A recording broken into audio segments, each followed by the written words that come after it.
MK news 9ಗೆ ಸ್ವಾಗತ.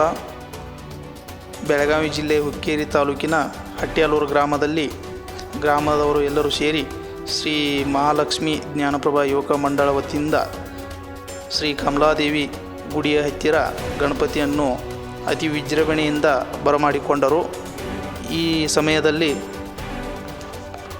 ಕಮಿಟಿಯ ಅಧ್ಯಕ್ಷರಾದಂಥ ಬಾಳಗೋಡು ಪಾಟೀಲ್, ಅಡಿಯಪ್ಪ ಗೋಡ್ಗೇರಿ, ಮುತ್ತು ಪಾಟೀಲ್, ಚೆನ್ನಪ್ಪ ಹಿರೇಗೋಳಿ, ಈರಪ್ಪ ಹಿರೇಗೋಳಿ, ಮಹಾದೇವ್ ಗೋಕಾವಿ, ಬಸವರಾಜ್ ಗೋಕಾವಿ, ಇನ್ನೂ ಸಹಚರರು, ಸರ್ವ ಸದಸ್ಯರು ಹಾಗೂ ಗ್ರಾಮದ ಪ್ರಮುಖರು ಎಲ್ಲರೂ ಸೇರಿ ಅತಿ ವಿಜೃಂಭಣೆಯಿಂದ ಬರಮಾಡಿಕೊಂಡರು ಹಾಗೂ ಸರ್ಕಾರದ ಆದೇಶದಂತೆ ಶಾಂತಿಯುತವಾಗಿ ಕೂಡ ಬರಮಾಡಿಕೊಂಡರು.